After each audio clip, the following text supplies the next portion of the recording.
Hello guys. I know it's been a hot minute since I've videoed. I think it's been 9 or 10 days.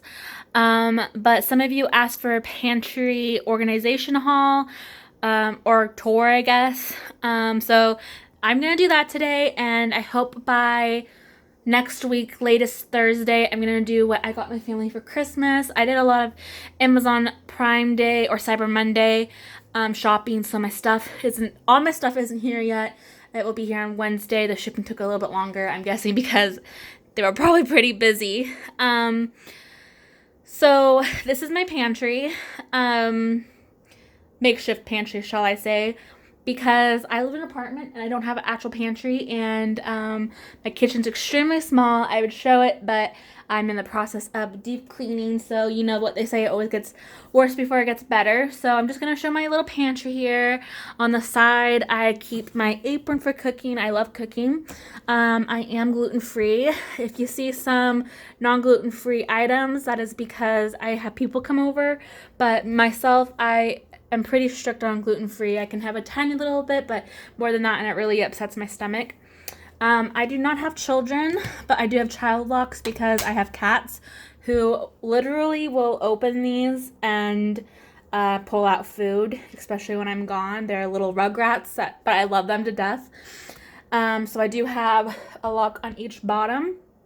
And my pantry is small, so I don't have a great organization going on, but it works for the moment, because this is what I have to work with. So let's start up on the top here.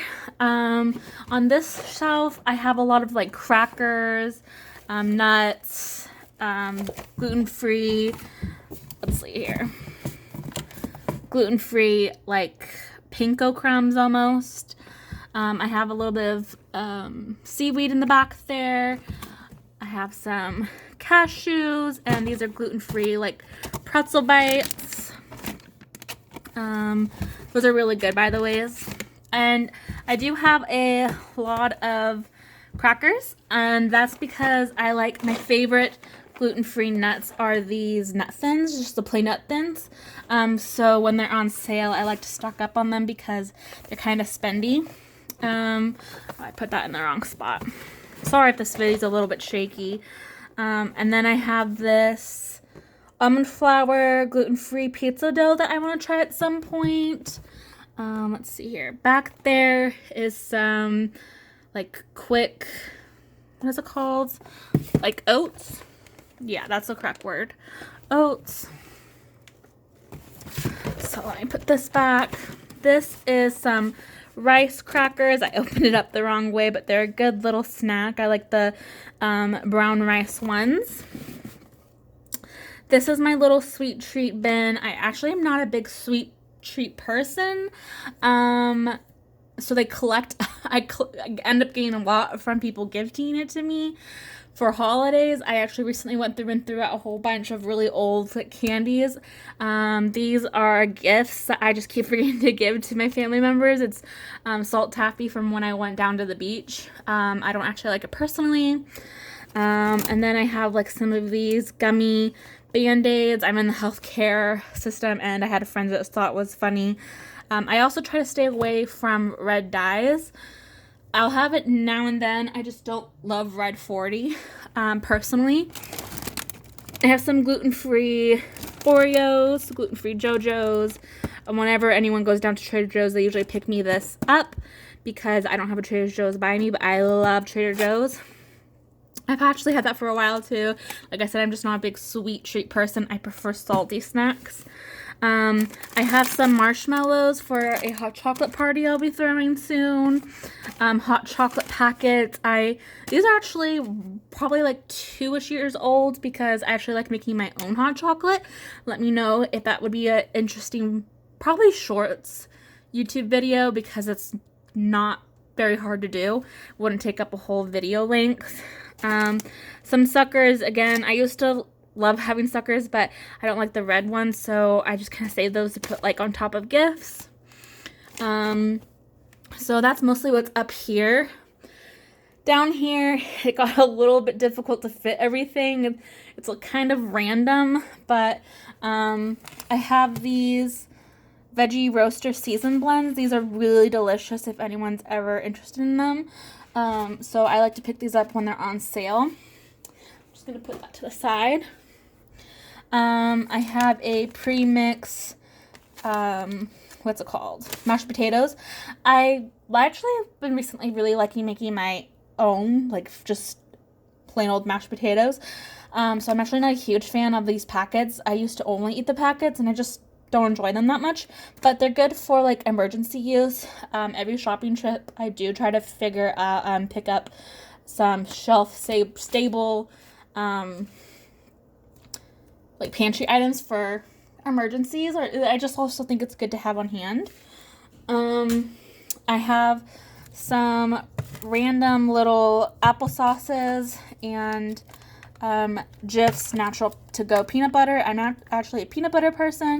I made my sister a small travel sized, it's really small, bug out bag. Let me know if you guys want to see what's in there. It's the most simple thing. She just didn't have one, so I decided to make her a very simple one. She can always add to it. But if you guys want to see it, let me know. Maybe I can ask her to borrow the bag. Then this is just some random blackened chicken bowl mix. I think it might have come with something. I'm not sure, but I haven't used it. Then this is all my gluten-free pastas. The best gluten-free pasta, guys, that I have ever, or spaghetti, not pasta, that I've ever found is this one. It's a mixture of corn, brown rice, and I'm not sure how you say that word. I'm just not even going to try because I don't want to look stupid. But this is my favorite one. And there's about 4 servings in there for one person. So I stocked up and got 2 of those. I go through phases where I really like pasta and like spaghetti and times where I don't. Then this is just some brown rice, really thin. I'm not even sure what it's called either, but I like to use them in like veggie spring rolls. And then there was a shortage of gluten-free lasagna, like oven-ready bits, or oven-ready like lasagna pasta. I don't know. So I stocked up on them, and now they're not on a shortage, and I actually don't make lasagna that often, so now I have 4 basically full. But my mom's gone gluten-free too, so I can always offer her some if she wants it. So let me move these over real quick. Should put that back where it belongs. This is all my gluten-free or non-gluten-free baking stuff for if I bake for other people. But here's some baking flour. I love this red mill baking flour that's gluten-free. I love it to thicken up gravies or sauces, soups. It's my favorite to do that kind of stuff with. And then I have another Red Mill brand whole grain sour gum flour. I have not used this yet, but I decided to pick it up just to try. It looks like it's a little bit open, so I need to get that in a different bag. Probably from my cats broke into this. And then this is my absolute favorite flour to use for making doughs. So like pizza doughs, like bread doughs, just any kind of like dough making. It's my favorite. It is expensive. I can only get it off Amazon, but it's been the best one I've worked with. I have some almond flour. This was my favorite to do like the thickening up sauces and gravies and stuff before I found the Red Mills brand. So I do have a full unopened one. But I mean, I still like it for that. I just tend to use the Red Mill one now more often. And then this was gifted to me. It's called buckwheat flour. I like to make this for like, it also is whole grain. I'm not sure if it's gluten-free. I don't know. I don't see gluten-free on there, but I don't use this for myself. I actually use it to make cat and dog treats from scratch but wheat flour is pretty good for them. Small quantities, of course, but it's better than like white flour. So that's what I use that for. And then I know I have a lot of flours, but I'm getting into baking lately. Then I have some Christmas sprinkles. This would probably be better up there, but I'm kind of running out of room up there. So I put it in my baking stuff, and you will use this for my hot chocolate parties that I have during Christmas time. Then I have some chia seeds. I like to put these in smoothies. Then I have some yeast for making breads. And then I have my extra brown flour. So I'm going to put this back all the way, and then I'll be right back. Okay, and then in here I have some instant rice, sticky rice, and just plain white rice. I cannot, for the life of me, cook brown rice, white rice, sticky rice. It always ends up really hard. Sorry about that. I'm not sure if my video has switched sides because I had to pause the videos. My cats were getting into trouble. So I have no idea if this even looks correct anymore. But what I was saying is I can't cook rice for the life of me of any kind. It always ends up hard or really soggy. I'm hoping to get a rice cooker to help with that, but like just cooking on the stove, I don't know what it is, but I can't. So right now I have instant rice, and it's just what it is. I can't cook it. I don't know why. I tried so many different ways to cook it too. Some taco shells and some brown rice, gluten-free, Coca Crisps. I don't know. I haven't tried it yet. Cereal. Sometimes I get a cereal like phase, but then it like wears off. So I don't know. I will get back into my phase and try it. So that's the top. Not pretty, but it works for now. Now we're moving on to this bottom part. And this is where I keep most of like my canned goods and cat food. I'm gonna start right here with real quick with the cat food. My cats are gonna be very excited because they know when I open this, it has their food in it. I want to make a few statements here real quick before I get into the rest of the stuff.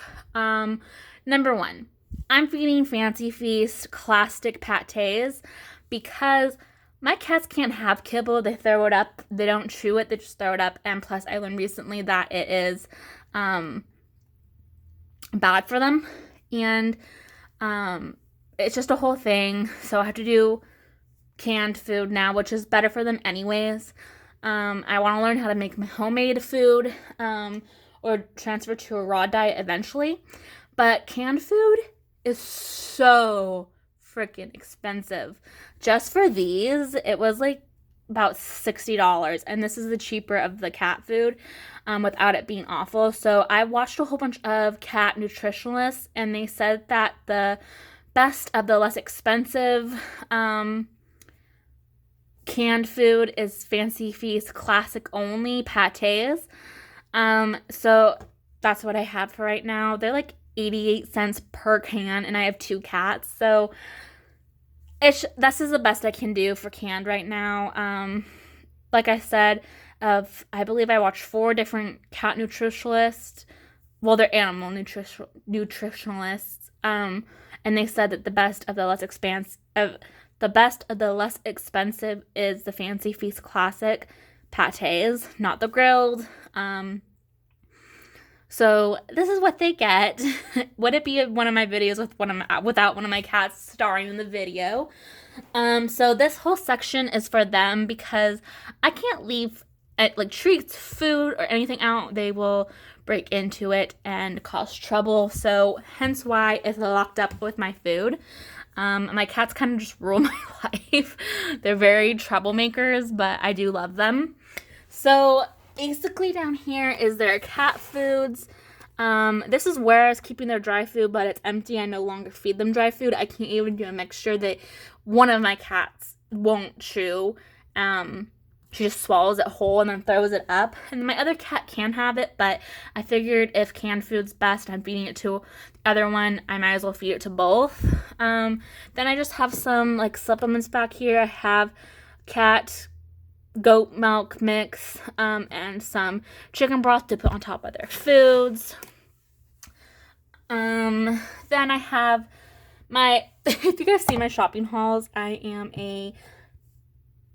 always have to have canned tomatoes on hand. I like to make my own salsa and pasta sauce, so I just always have to have it. And then behind these, I have my chai tea latte mixes. I used to like to buy them all the time from like Starbucks or Dutch Bros, but they literally just use a mix, so might as well just make my own. Then I have chicken broth and vegetable broth. The vegetable broth is the green ones back there. I always have to have those on for making my own soups or recipes. I use it a lot. I would love to make my own someday, and I do save my vegetable scratches and freeze them, so that way eventually I can make my own. So yeah, my girls get very excited when I open up this part. It's close to their dinner too, so I'm surprised they're not yelling. Then up here is more of my canned items. So I have extra mayonnaise, I have some extra Ziploc bags, salt that's not open. I at one point probably thought that I needed gluten-free panko crumbs, but forgot I had a whole one that was already opened, so I have another one of those. Probably will see if my mom wants it since I barely use them. I have some tomato basil pasta sauce, some dill pickles. Then these are all like refried beans, olives, pinto beans, black beans.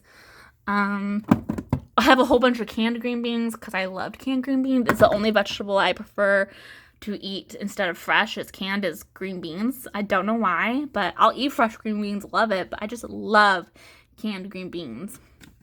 I have some baby corn, jalapenos, nutritional yeast, pineapples, some diced tomatoes. I thought I had more. Oh, pineapples. There we go, pineapples. Then right here I have some herring fillets and kefir snacks. I know some people might think that that's really gross, but I actually really enjoy them. My dad used to get them for us for a special treat, and it was a special treat because they're expensive, and they didn't make a whole bunch of money, so when he bring it, I was just so excited. So I usually keep a couple of those on hand. I don't have them often, but I do have them occasionally. So I like to keep a good variety and a good amount of canned goods in my pantry. I think it's good to stock up on them and have for just cooking or for emergencies. I like to keep a good amount on there, and I try to buy a few cans every time I go shopping or some kind of shelf-stable food, just to keep on hand. And you guys might be wondering, well, what about olive oil, salt, balsamic vinegar, honey, all that kind of stuff? I keep that in my kitchen in a different shelf, in different cabinet, just so it's close by for when I want to be cooked. But all of this is unopened, except for the nutritional yeast. I just don't use it that often, so I tend to keep it in here instead of the one in my kitchen. But yeah, that's what I keep in my pantry, makeshift pantry.